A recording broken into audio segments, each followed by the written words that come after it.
Good afternoon, everybody, and welcome back to the Starboard Portal. My name is Brittany Manning. I'm the press officer for the U.S. sailing team, and today we have a great panel lined up with the team's leadership staff to talk about our preparations for the Tokyo 2020 Olympics, which are now less than 1 year away.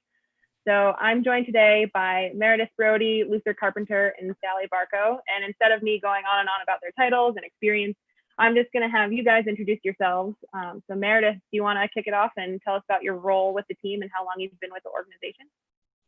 Thanks, Brittany. I'm happy to be on today. As Brittany said, my name's Meredith Brody. I'm the Olympic director with the team, and I joined the team back in 2012, right before the London Olympic and Paralympic Games.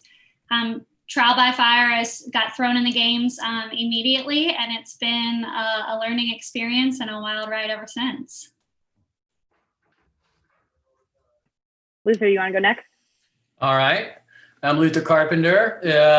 I'm the head coach for the team. So really anything having to do with performance is my focus, whether it's athletes, coaching, you name it. If it makes us cross the finish line, our athletes cross the finish line first, I'm trying to think about it.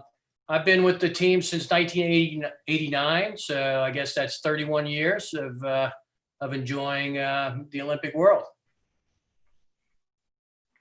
And Sally? And I'm Sally Barkow. I recently joined the team, in this sort of support role last July. I first started coaching the NACRAs and then joined more on a full-time basis, involved with managing a little bit of the technology projects and the performance projects that we can actually use for the team to get them more acquainted and better resources on the water. But I sailed myself a long time ago, obviously 2008 Olympics, and then took a hiatus away from that. So happy to be back and contribute what I can to these great sailors. All right, I'm going to go ahead and dive right in. If anybody in the audience has questions, feel free to use that live chat feature and let us know where you're watching from. And Meredith, I'm going to start with you. So we're 1 year out. A lot has obviously changed in the last few months. Can you give us a status update on what the athletes are doing, where they are, and how training is going? Sure. So right now we have our athletes all over the country and the globe. Currently, Luther's calling in from Houston, Texas, and he is currently training with Luke Muller and Eric Anderson down in Houston. We've got Stu and Dave, our men's 470 athletes. They are with their coach, Thomas Barros, and they are in Marion, Massachusetts on Buzzards Bay. And they've recently been joined by the Coles sisters, the Coles twins, one of our 3 women's 470 teams. We've got Riley Gibbs and Anna Weiss in Long Beach, which is where Sally is now as well, and she'll get those athletes on the water in the NACRA within the next couple days. We have our 49er squad just wrapped up a training camp in Santa Cruz, California, and they are taking a couple days off, and then they're doing their next stint in the Gorge. So really excited to hear about that training once it gets going. We actually have 5 athletes right now in Italy, quarantining at Lake Garda. So Steph and Maggie in the FX, Andrew Malaris and Ian McDermott in the 49er, and then Charlie Buckingham in the Laser. Just received a invitation only a week and a half ago from the Italian Sailing Federation to do very specific training in Garda. So those athletes are currently midway through their 14-day quarantine. And then we're looking forward to hearing those lessons that they got with the international athletes training there. We have a handful of other athletes in Europe. We have some dual citizens. The Bregman sisters are from Spain, but currently training in France. Farah Hall is currently on the RSX in France as well. And then Pedro Pascal is in Spain, where he's a dual citizen. So he's doing his training there. And then I think that, the third women's 470 team is currently training in Miami. So that's Nikki and Laura. So that pretty much covers all the nominated Olympians for next summer.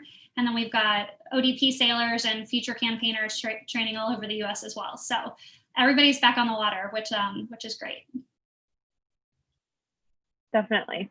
And Luther, if everything had gone according to plan, we would be sailing in Tokyo right now, or in a few hours, if given the time change. How has the postponement impacted the sailors now that they're all scattered all over the world, training across the country? And how are they taking advantage of this extra year between now and the game? Yeah, well, it was of course the ultimate audible. We had about 80% of our team over in Palma in March when things started to get serious and we got recalled home. But there's a lot of silver lining to what's happened here, and for me, it was kind of the perfect pause and a great time to refocus what we were doing. We spend so much time going from regatta to regatta and organizing the next training camp. And so many times we say as staff, we should cover this subject, or we should really dig in deeper here at the next Colorado Springs camp, or whatever the opportunity is. But gathering the team all at the same time, all paused from their action, is super difficult. And we came home and we realized that everybody was stuck in their desk for, we didn't really know how long, but it ended up being 2 months. So it was just the perfect opportunity to really study where we are. We didn't quite know what was ahead, but we knew we had a pretty good landscape to talk in depth about a very complicated sport. And I started recruiting a lot of experts to join us on webinars. Really, those first 6 weeks, I think we were all hunkered down and looked forward to getting online every day for a Zoom call. I was reviewing it this morning. We had 35 webinars in 70 days. I didn't even realize we were going at it that hard, but it was incredible. It was weather, it was fitness, it was starting, it was rules, it was nutrition. It was past Olympians loaning their time and advice on what they experienced. I know that all of us just really enjoyed it. And of course, we recorded all of it. So we have this great catalog of information that was perfect timing for the team today, and will continue on throughout the years. But I think one of the things that I've really tried to think about, and that as our collective admin, we also wanted to take the opportunity to progress our athletes as fully professional sailors. A lot of us are really good at sailing in the cockpit of a boat, but we know that really to get to the top of this game, you've got to be good at so many things. You got to have your fitness down. You have to mentally really be focused. You have to be good at fundraising. You have to be good at thanking all of the people that are supporting you.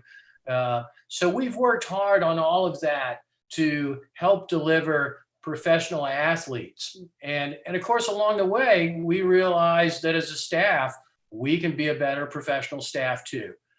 So it's been really fun just looking at our program under the microscope, figuring out how we can be better, and while we're in these predicaments, maximizing productive time.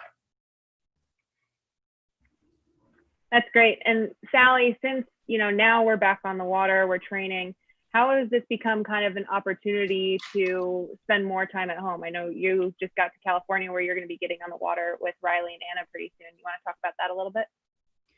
Yeah, for sure. I think just echoing what Luther said, this opportunity presents itself in a lot of different ways, and it's how we tackle it and where we put our energy to actually get the most out of it. And that's exactly what we've been doing. So alongside all the resources we've used to upskill the athletes on the webinars and the information sharing and the knowledge and the learning we've done as a group, we've taken the time to peel apart the details for every team with a bit of goal setting and assessment of where these athletes are, where they need to be relative to the rest in the world, and what are the details we can actually focus on to make a big difference in the long run. And we all know that this is a game of just putting those pieces together. So if you have a lot of pieces that you need to fix and you actually achieve fixing them, all of a sudden you have a really good end product in a few months' time, in a few years' time, depending on how quickly you're able to learn and work. So that's our process here. I actually just met with Riley and Anna, and we're fired up to get just exactly down to that, to those details of the areas that we've highlighted that we need to focus on. And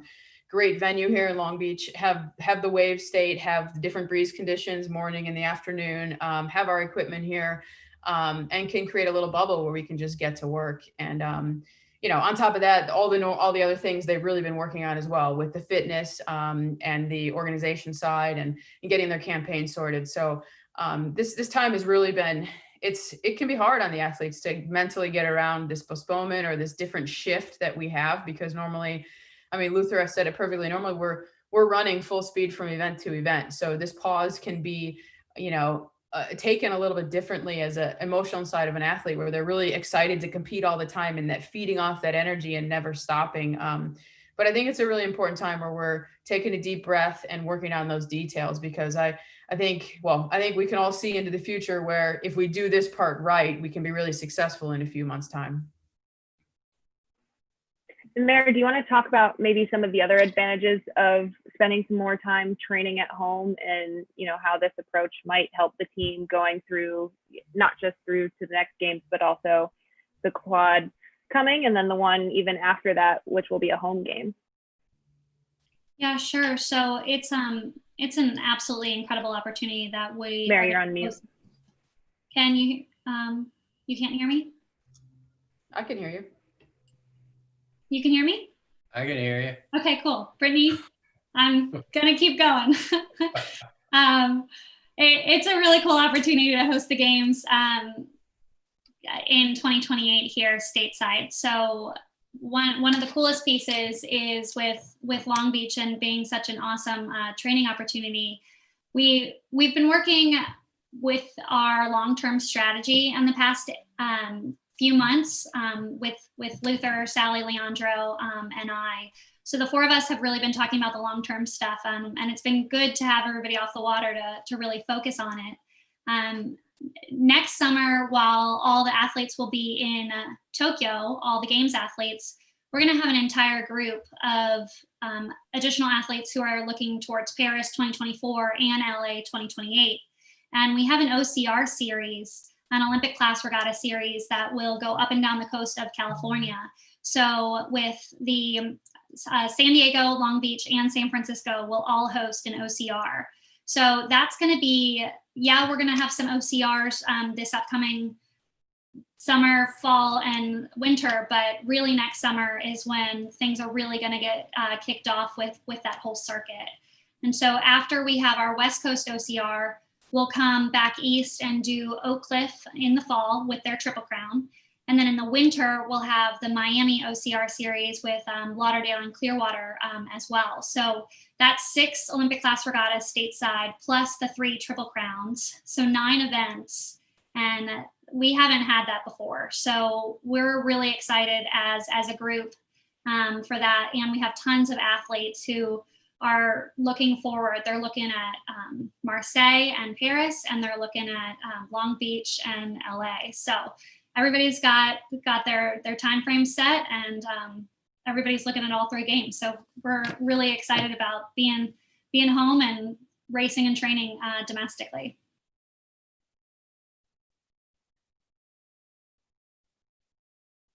We can't hear you, Brittany, now. No, we can't. Okay. You try to read her lips. Lip read. No luck. Maybe I'll just dive in with the next subject. Oh, no, here she comes. Nope.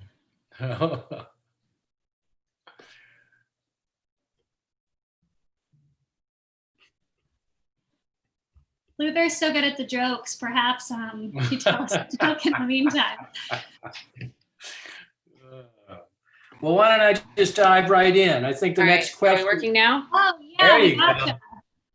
There we go. All right. Sorry about that. Somebody called me in the middle of the Zoom call, and for better or worse, Apple likes everything to talk to each other. So of course it messed with the Bluetooth connection. All right. So bringing it back to the games that are going to take place next year, Luther, do you think you can talk specifically about what makes Tokyo such a great venue, and where sailing will be in Enoshima? Yeah. Well, it's so cool about the Olympics that we go to a different venue every time, and every single one of them is unique. I know when I see the next one coming, I look at countries that I haven't been to, or places that I'm always thinking, what is this going to be like? But I'd say the first thing that's unique for me about Japan is that the window of opportunity for training is smaller than most of the Olympic venues that we've been to. Maybe it's a bit similar to China, but it's really only about a 3.5, 4-month window that we can go there and experience conditions anywhere close to what will happen at the games. So it's, I know in Rio, we were in the close to the same time zone, and there was a lot of months of opportunity. So it was very easy to prepare for that games. Of course, the other one, until you experience it, Japan in July and August is hot. It is hot and humid. I grew up in Louisiana. I live in Houston, and frankly, it's similar, but still, it's hot. And I think one of the things that's really surprising is most of the venues we sail in, once you get offshore and get out in the sea breeze, it's a rather nice cooling effect. In Japan, we're stuffing ice blocks in between the life jackets when they're on the water. So it's no joke, but it's doable, and you just have to, like anything, like the light air in China, you just have to reset your expectations, and it's the Olympics. You got to get down to the task at hand. It can rain a lot in Japan, especially on the months that are on either side of the planned competition period. And then, of course, the most impressive rainmaker of all is a typhoon. If you want to have some good fun, run some historicals on typhoons in Japan, and look for a little island called Enoshima. And you will see that a large percentage of the typhoons go right over that area. So the way I like to say it is, at this Olympics, it's not going to be if a typhoon comes over that month, it's going to be when. And certainly, I don't think we've had a trip there yet where we haven't experienced typhoons. I think this past summer, we had 3 typhoons in about an 8-day period. So obviously, typhoons affect weather. And we say it all the time that the Olympics or the big regattas are never the typical condition. So we will have to be good at reacting to strange weather. Now, all that being said, this summer, we had about 30 days of really nice southerly thermal-esque conditions there. And the wind was mostly light to moderate. It's beautiful sailing. It's a steady but oscillating wind back and forth. It's wavy. It can have big swell with the waves. So I came back from that summer, or this past summer, saying, this is a boat speed venue. You have to be good at sailing tactically and oscillating breeze. And we got to put our time in waves, both upwind and down. So those are the big takeaways from the venue, sailing wise, and maybe we'll talk about other parts of Japan later. And Sally, did you want to add anything to that at all, or any particular challenges or exciting things that have happened in the NACRA fleet? Well, I think Luther hit on it, but the exciting things are when the typhoon comes in and we have huge waves in the NACRA, obviously. But it's a challenging place for everything that Luther said, but especially I think in the NACRA, the heat affects the athletes dramatically. It's pretty hard work getting the NACRA on the course, foiling, and then the waves are our next big focus because yeah, well, it's no secret if you can sail really well in the swell and the waves and any wind condition there, I think you're going to be in good shape. And so yeah, one of the benefits of us being here in Long Beach is that it presents itself quite similar to what we're trying to do. So the more time we spend in those conditions, the better it's going to be. But there's some epic photos from last year after that typhoon came through of the NACRAs just leaping from swell to big wave in 20 some knots, and so big that I mean I've experienced a lot of different sea states in my life, and it was one of the only times I was really fearful of driving a rib out there, and there was no way I was keeping up with them. We check in as soon as they get off the launch, and they go, and if I make it to the race course, that's pretty good effort on my part. But there were some days it was so big that that they're really having to be independent out there, which is another part of the games that you have to experience. And then we're getting the athletes really used to doing that. That's impressive coming from somebody who's sailed on a Volvo Ocean race before. All right. So Luther, how are the athletes preparing for these conditions specifically? Well, before we went to COVID, we were spending the winter in Miami. And frankly, we sailed a lot off of Key Biscayne. There's a big sandbar off of there. And then, of course, there's the Gulf Stream further out. And that was surprisingly good. So at that point, our focus was we got to go where there's waves. So in the U.S., Miami, Lauderdale, Long Beach, Santa Cruz, those are the types of places that when we really want to mimic and work on the big wave conditions, we'll target. I think that Stu and Dave are hitting some spots up in the Northeast as well. Of course, now it's a little harder for us to get around to all the perfect spots.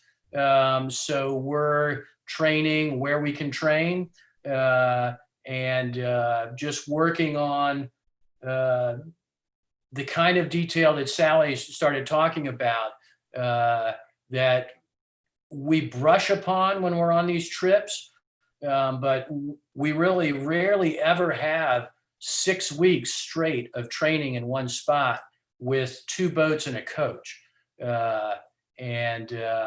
I know that our team initially thought it was going to be pretty boring, but when we really worked on the skills of how do we learn by ourselves, at what level of detail can we really scrutinize,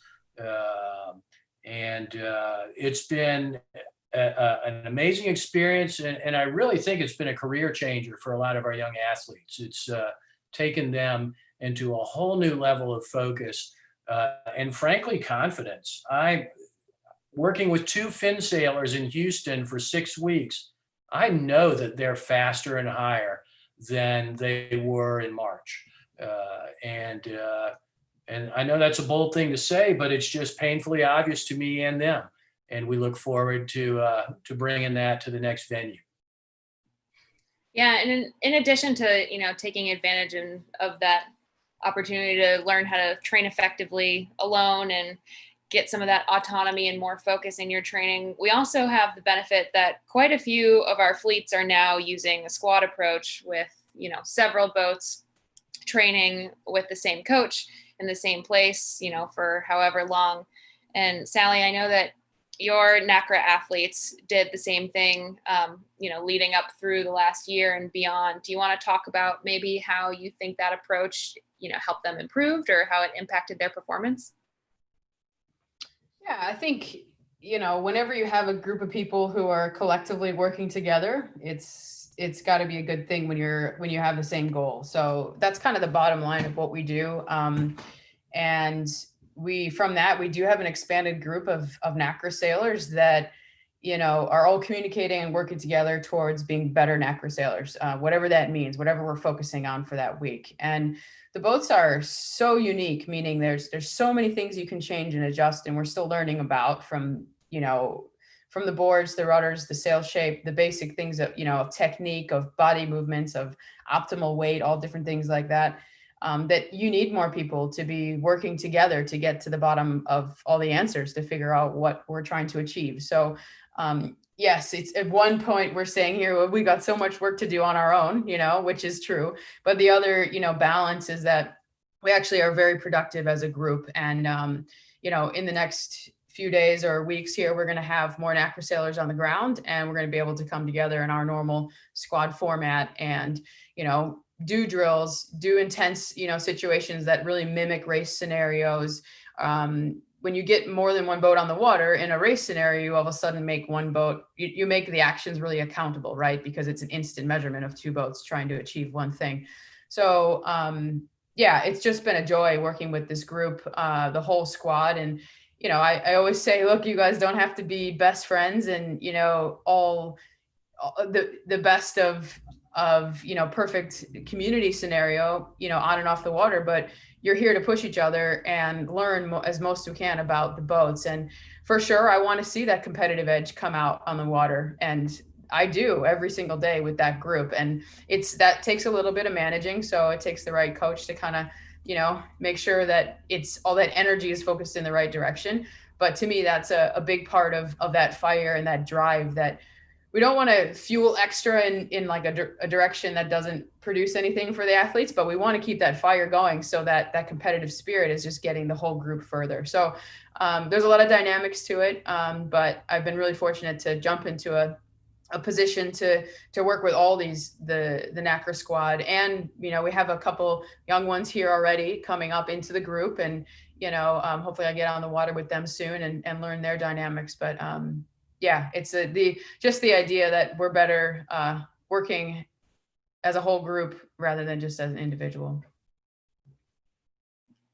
Definitely. Loving the team approach that's happening in a lot of our classes lately. And Luther, I know we're still in the middle of a lot of uncertainty, but you mentioned earlier that, beforehand we had never experienced a time when athletes would be training in the same place for 6 weeks. Do we have, or, can you even make any expectations on the timeline between now and the games and how that's going to shift? It's of course the golden question today. I think I was talking with our coaches last week. Of course, we thought when we were quarantined in May that by the end of July, surely things would be clear.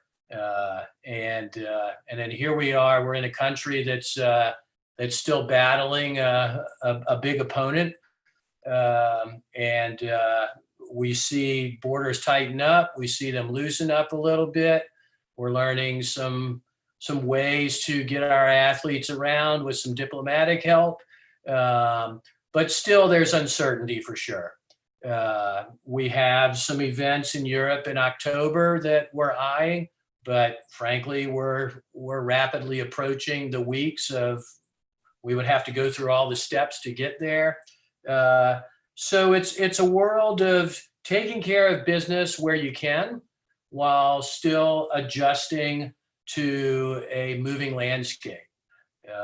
And people have heard us say, being a great Olympic campaigner is reacting to change. That's what sailboat racers have to do. We have to recognize opportunity and take it. So that's where we are over the next couple months. Of course, we're optimistic things will hopefully improve. In our perfect world scenario, we might get to Europe before December. We might not.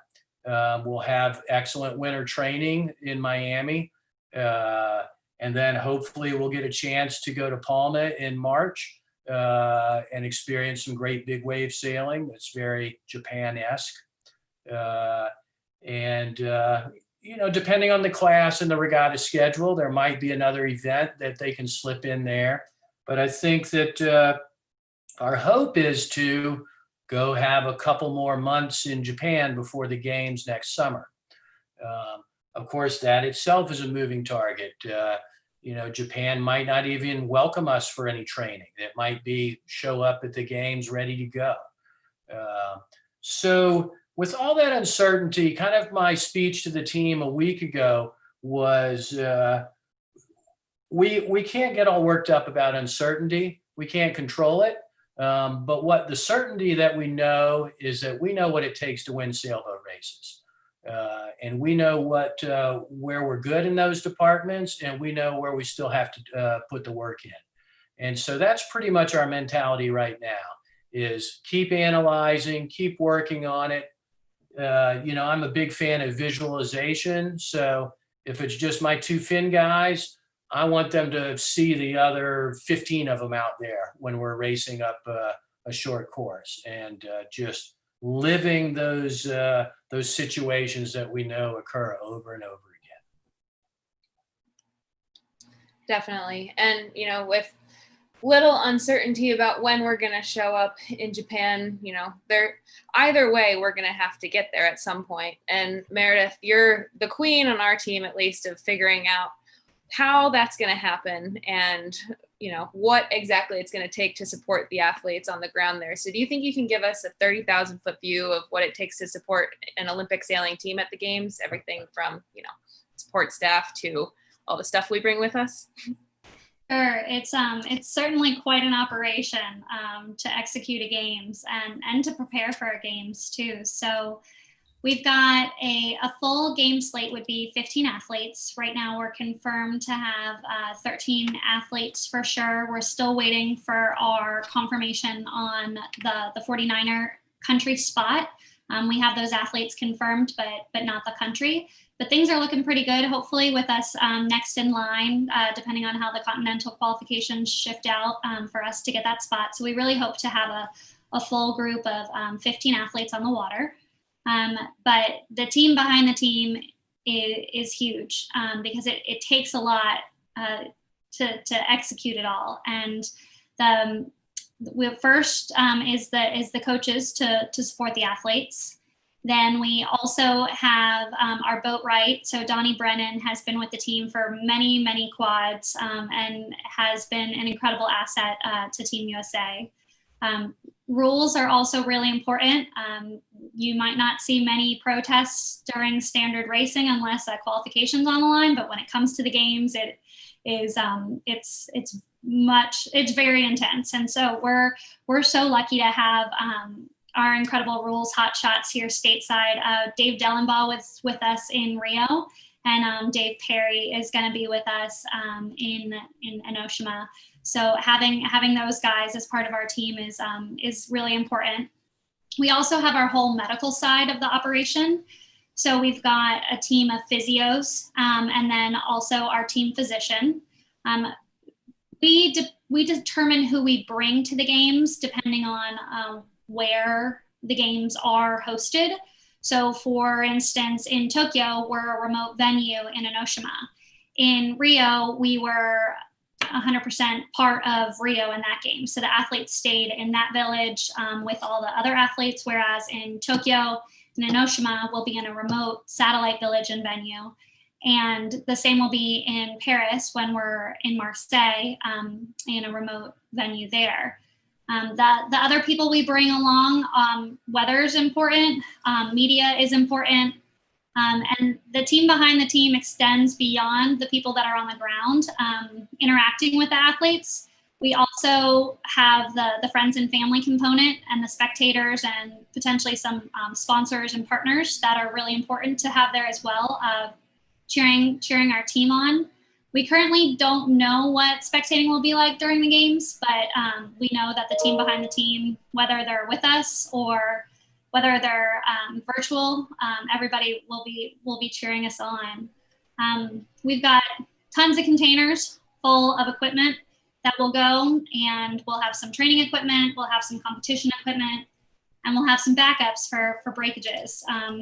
It's always, that you have to be able to expect everything at the games. So lots of equipment. And then with it being a remote village and venue, and with Enoshima actually being an island, we have to be completely ready with everything on site and within close proximity. So it takes a huge group to execute it, but we're really lucky from top to bottom. We've got a lot of dedicated people who have been part of the team for a really long time. And everybody's really passionate about it. And our whole focus is to minimize the distractions for the athletes. So trying to have everything lined up so they can focus on launching, racing, and coming back, resting and recovering. And, their nutritional aspect of it, the treatment, the physiotherapy before and after with their recovery. It's also important. So all the athletes have a different game on zone, whether they like to interact or they definitely don't like to interact. But we respect everybody's wishes, and it's really important to sync up with the athletes and the coaches and the support staff leading up to the game. So we just work as a cohesive group, supporting one another in whatever way they desire. So it takes a lot. Yeah, and another piece to that I know is, as far as equipment and personnel and effort that goes into supporting these athletes is our IR&D program. And Sally, that's a big part of your role. Do you think you could share a little bit about the technology and the ways that we use it to support the athletes as they're training and competing? Yeah, for sure. And I think you stated really well right there. The whole goal with the technology program is to support the athletes with information that we can gather to help let them be in the best way possible for a race. So have the best knowledge possible for the venue and the different race courses that we're on. And obviously we're dealing with moving parts, which is the forecast, the wind and the water is always moving. So a lot of what we do is measuring that and figuring out patterns and figuring out some deliverables to the athletes. So between forecasting and measuring the wind and fighting and doing playbooks and understanding what actually we're dealing with and some trends we can find that we can actually then deliver to the athletes in an understandable way that soaks in, and they can actually, they're the ones on the water doing the hard work. So we're providing this resource of knowledge. If we can do a lot of the behind the scenes work to give them an advantage, that's what the technology program is all about. And this day and age, you can consume your whole world, as we know, with just technology, right? And all the different things that you can do on your computer or on your phone or whatever device you're working with. And so some of our deliverables are making sure it's a tangible project that we're doing, that we can produce something, but it's not already old news, irrelevant, or it's not something that needs to be developed, and won't be finished in 10 years time. So the timing of what we do is quite important to actually get something across the line that's relevant for the athletes. And then we do a lot of stuff physically with the boat as well, as far as tracker and analyzing what, which will come more into play here now that we're on the water with sometimes just one boat or a few boats. But there's a lot of technology out there that gives you a lot. It's a big resource for what you can learn about, or what actually we can use as coaches to back up what we see, or train our eye to see something more specific, or actually find a detail that now is backed up with some data or information that actually we can make a sailor or situation improve on, and that goes right into the athletes themselves. They're responsible for being as physically fit as possible and being able to perform, the days that the events are going on in the boat that they're allocated, or that they're trying to perform in. So that's a huge part of the technology side, is actually giving them a few resources to up that level of fitness for them as well. So yeah, it's a fun project. It's a challenging one, and a lot of it is it's 100% focused on the athletes, so what's going to work for them, but it's a lot of figuring out or learning that some things aren't as useful as you wish they were. So very cool. Definitely nice to have that, data driven to back up what happened in the race and all the other elements in training. So Meredith, I kind of want to shift gears a little bit back to the postponement. We talked how it impacted the training, but we haven't really talked much about how it impacts the athletes in other ways. And I'm thinking maybe specifically with their campaign budgets. You know, there's less travel going on, but I'm sure working in the cost of a whole additional year of training must be a challenge. Can you speak about that a bit? Certainly. Adding an additional 12 months to the calendar has certainly put a hardship on the athlete budgets as different teams, as well as the program's budget. So an additional year is additional travel and training. And like Luther spelled out, we're still hoping. There's a lot of things that we're planning for in terms of racing and training. But if a team is not from the same area, they still have to travel to be with their other partner or with training partners. So even though we may stay domestic, there's still training and costs that we have to pay out, or the athletes have to pay out, depending on what their scenario is. It's more equipment. We were ready to go with our games equipment in March, and we had a plan for everything to get there. And now there's an extra year of wear and tear on that equipment. So definitely equipment budgets are something that's taken a big hit to make sure we have optimum equipment for next summer. From a program side, it's coaches, it's additional logistics that we didn't plan for. We had to call a ton of containers back that were about to send to Japan, or were in different parts of the globe that we had to get stateside or put places for long-term storage. And so, but for the athletes specifically, every athlete's budget is different. Every team is different in terms of the equipment costs, or whether they fund their coach or US Sailing is able to fund their coach.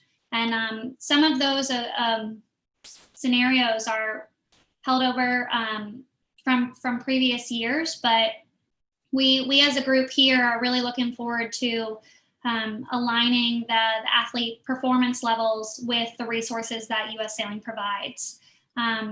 We don't have a line of sight in terms of being able to fully execute the games from a program.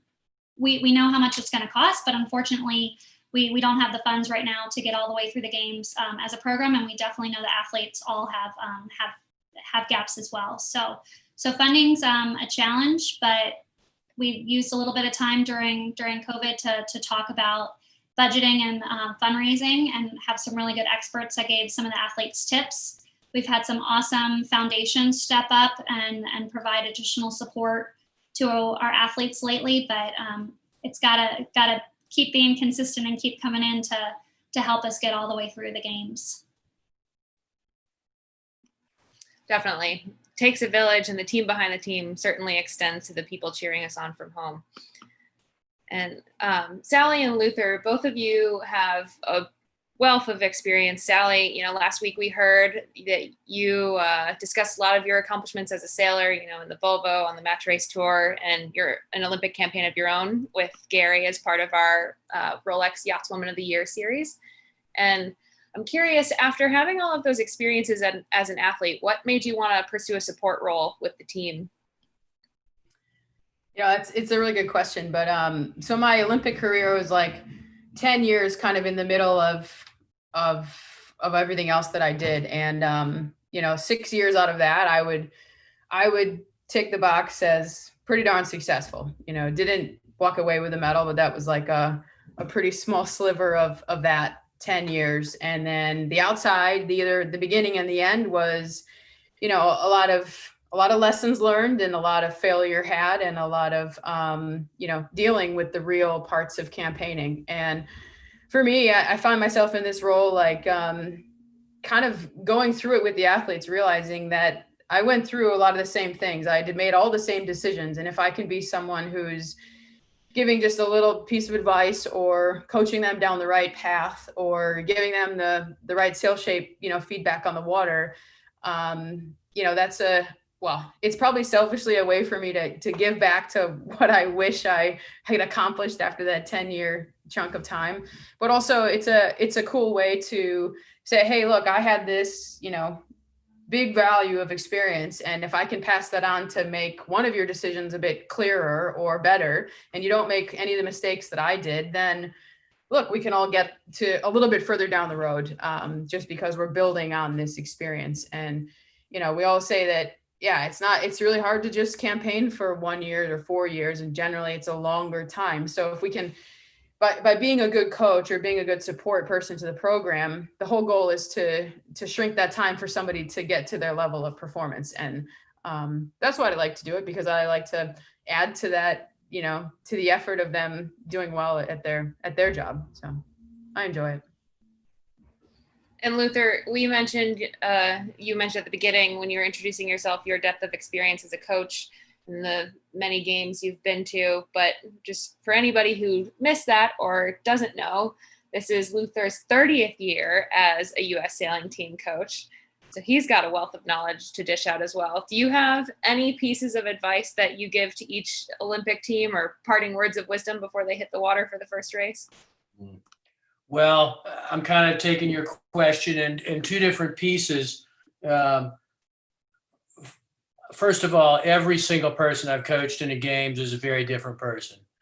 And that's a big focus of my coaching style is to figure out how to complement, how to match, you know, what's our best relationship, and how to work well together. You know, really my strategy with every Olympian has been, it's almost been the closer we get to the games is to focus more on the fundamentals. So there's that side of it. You know, I coach a lot of how do you get off the line and how do you hold your lane in the first race of the Olympics. If you can do that, you know, you are well on your way. And of course, I've never done that. But I am a technique and trim coach. And so it's easy for me to break all the simplicity down of that with them and really work on it. And then the other, if I have a good formula that's worked, I think, is that most of the athletes that go to the games haven't been there before. And from the get-go, I don't know how I had so much confidence as a young coach, but I just assured them that, look, this is going to be fun. It's going to be okay. And you're going to do fine if you just stay focused on the task at hand. There's a little bit of assurance to them, not much, but some of your competitors or, you know, there's some weirdness that's going on, but you just kind of laugh it off and stay focused on your job. And then, you know, one thing that Charlie and Jonathan McKee taught me was you go into the Olympics, you got to enjoy it. So you have to embrace the moments that are these moments you'll never have at a normal regatta. And then somehow I really try and do a good job of saying, okay, opening ceremonies is over. Let's get back to focused on how we're going to do on day one or day two. Do I have some canned saying that I give each sailor? No, I follow my own advice. If it's a windy day on day one, we're focusing on the things that prepare us well for a windy race. If it's light and shifty, that's what we're focused on. And I'm just a firm believer in the process, and it's a long regatta. There's a lot of people that make a lot of mistakes in the first half of that regatta. And I just coach, let's not be one of those people, and let's just stay focused on the task at hand. I've been lucky to have some great people to coach. They got the job done. That's great. And for everybody watching, if it's not clear already how hard the three of these people work, I can attest firsthand. I've seen that all of you are extremely hardworking people and definitely put a lot of time into supporting our athletes. We have a question from the audience, and they want to know, how do you decompress and take those necessary breathers that you've definitely earned? So, Luther, do you want to start? I'm trying. I mean, I am good at relaxing when I need to relax, but of course, the more responsibility you take on, the harder it is. There's a lot of details to be thinking about. There's always something. I'm sure that the athletes and my fellow staff members are sometimes tired of me coming up with dumb quotes or me comparing going downwind with taking a shower. I don't know. I'm crazy, but it's the life I live. I love Olympic competition. I love dinghy sailing. I love the age that these athletes are, and it's a pleasure. It's not something that I dread and get tired of. Sally? Yeah, I would say actually that was one of my biggest downfalls as an athlete was not actually taking any time off or taking some time away and being okay with that sort of decompression and coming back fresher. And if I could go back and do that, I would. But nowadays when I'm home, it's mountain biking or skiing, depending on the season. And just the other day, I found myself like riding after 2 hours and I was like, oh, okay, finally now I'm not thinking about sailing after being on the bike for 2 hours or whatever we were trying to do as a group or trying to achieve. And yeah, it can take a toll on you, and our brains are always going. Just this morning I messaged Meredith very early because I woke up thinking about something else we wanted to do. So we're in this, and yeah, it's you have to be disciplined to take time off so you can stay fresh and focused and you don't get wrapped up in the wrong areas. And Mare, how about you? I'm not great at relaxing, but I like to relax. I live pretty close to the beach here in Hollywood, Florida. And so there's some days where I'll catch a sunrise or, right before the sun sets, get out to the ocean. It's a lot of hard work, but it's worth it. The athletes are incredibly they're awesome to work with. We've got such a great group of people, so we kind of fuel one another in a positive way. I do look forward to learning how to not have work dreams every single night and make lists in my sleep. But after even 8 years in, that hasn't stopped. But you gotta love what you do to stay at it at this intense level. People make jokes on like, what do you do when it's not a games year? What the games got postponed? Do you have a huge break? It's like, absolutely not. But just being around really great people helps. So, yeah. And there's definitely no shortage of that in this group and with the entire team and the athletes as well, for sure. All right, and I want to wrap this up on a couple fun ones. So I have 2 more questions, but if anybody from the audience wants to ask anything else, now is the time to drop it in the live chat. In the meantime, I'm going to ask you guys the same thing that one of our other Olympians, Bree Provancha, asked to the athletes on our 1 year out celebration. And that is if you guys have a favorite Olympic moment. And that can be anything from, the first time you saw it on TV as a kid to something that you've experienced with the team. Mare, why don't you go ahead and start? I was lucky enough to grow up in Fort Pierce, Florida, so in the same neighborhood as Mike Gebhardt-Gebby.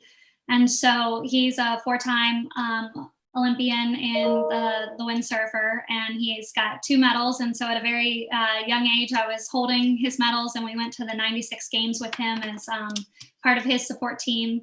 But in 97, there was one day where I was doing my homework upstairs in my mom's house, and I saw these heads and feet outside my window on the 2nd story, and I looked outside, and Gebby and his friends were on the trampoline outside. And later I said, who are Gebby's friends? And they were just a couple of members of the Team USA dive team that were just jumping on my trampoline outside. So being around the Olympics is a big part of my childhood, and it hasn't stopped. So nothing like seeing the US dive team just jumping outside while you're doing homework.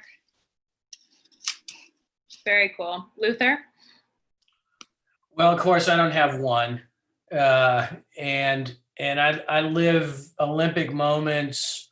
There's the Olympic moments where I just sit back and smile at the athletes that I'm with or one of the greatest Olympic moments I ever had was in Beijing. I typically don't go to opening ceremonies and use that as a rest time. But Anna Tunnicliffe was at opening ceremonies, and in the middle of the ceremony, she just texted me and said, "Thank you." And that was cool. Any moment that you see them succeed, you see them doing it during the Olympics. I mean, come on, we're all American. We're all fans of sport. We want to see athletes in their prime delivering, and I love that. And then life in the coach boat, I'm good with it, but it's a brutal world. Sometimes, or most times, we're just sitting in a box with binoculars, and we can't really tell what's going on. But there are moments where our athletes, we're either seeing it clearly and they're delivering, or maybe the series is going well. And there's usually, or not usually, there have been moments where it was finally just a collapse of, oh my God, this is actually going to work out. And so that tends to be the biggest Olympic moment that I personally get involved with. And then all the medal ceremonies and all of that, that's for sure their time. And I enjoy, as an innocent bystander, watching them. Yeah, it's a collection of all those things and more. And Sally? Yeah, Luther, you almost got me to tear up there with that Anna Sorry. story. My heart went. But no, mine, we weren't fortunate to go to the opening ceremonies in China, and then obviously our end results there were pretty emotional. And so I think leading up, or my Olympic experience in general so far hasn't been all that great. It was really emotional and charged with, at the end, what we sort of quantified as some failure. But the one moment that I did have was I made the decision. It was a funny enough, like an actual decision I had to make to go to the closing ceremonies, because it was just pretty wrecked about the whole situation. And got the encouragement from my family to say, you should go. Okay. So we went to the closing ceremonies, and I had one moment, there was an NBC camera there, and I just went in front of it and was like, I'm here, and instantly later I got a message from my parents saying, we saw you, and it just took everything away of the pressures and everything that I had put on myself to perform at this Olympics. And here they were around the other side of the world. They saw me and they were proud of me in that moment. And that was pretty great. Very cool. And this one is coming from team nutritionist Shelly Guzman-Johnson, which shouldn't stop you from being honest. But she says that a question was posed to the athletes last week on the 1 Year Out video about what they plan to eat pre-regatta in Tokyo. And now she wants to hear what your guys' plans are. Taking advantage of Japanese sushi or anything else? I think I know Luther's answer. Why don't you go ahead and start?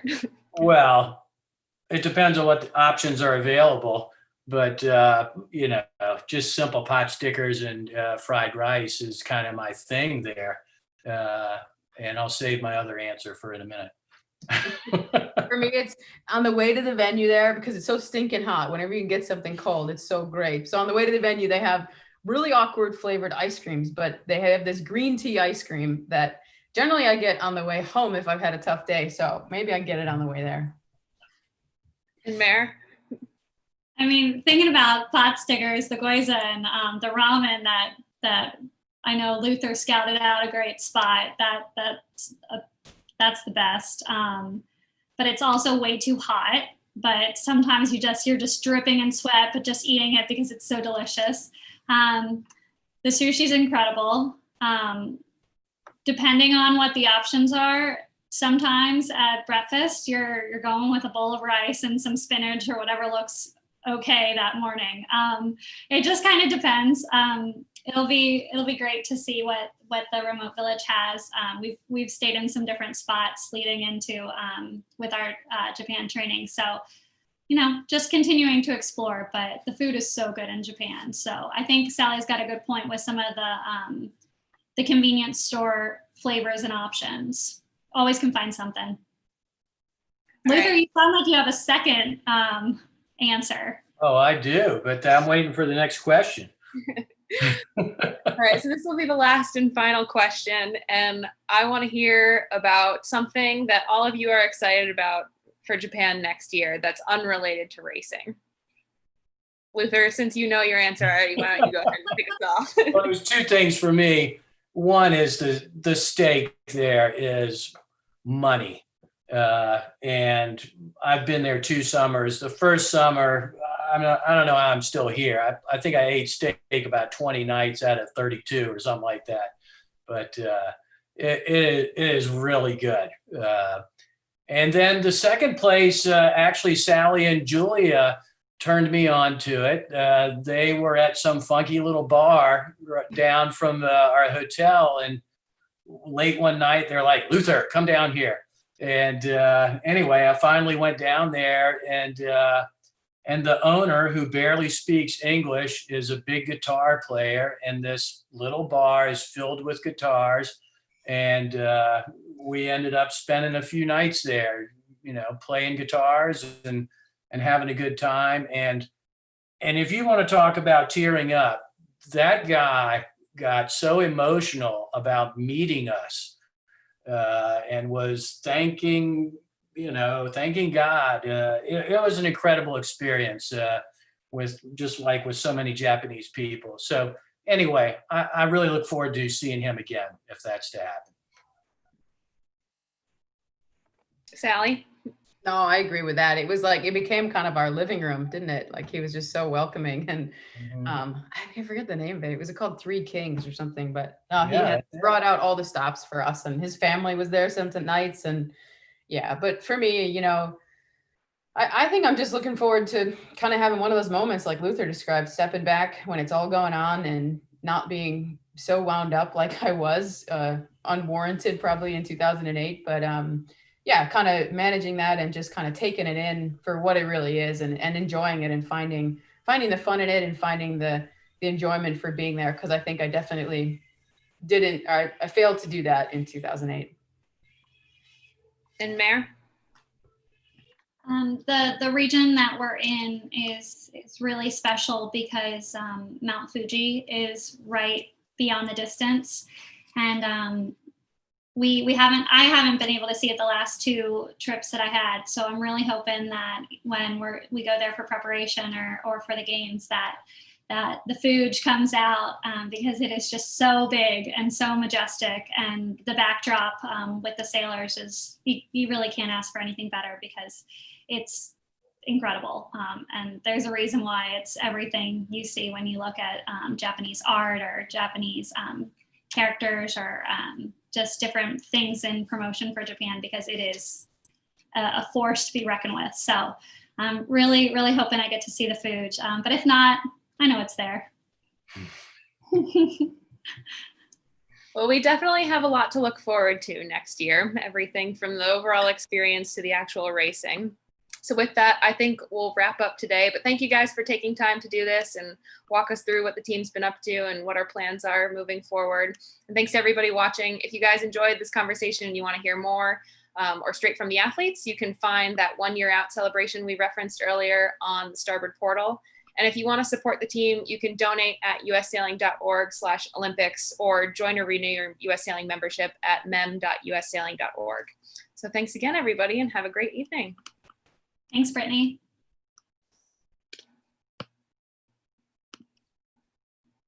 All right, we're off the air, I think.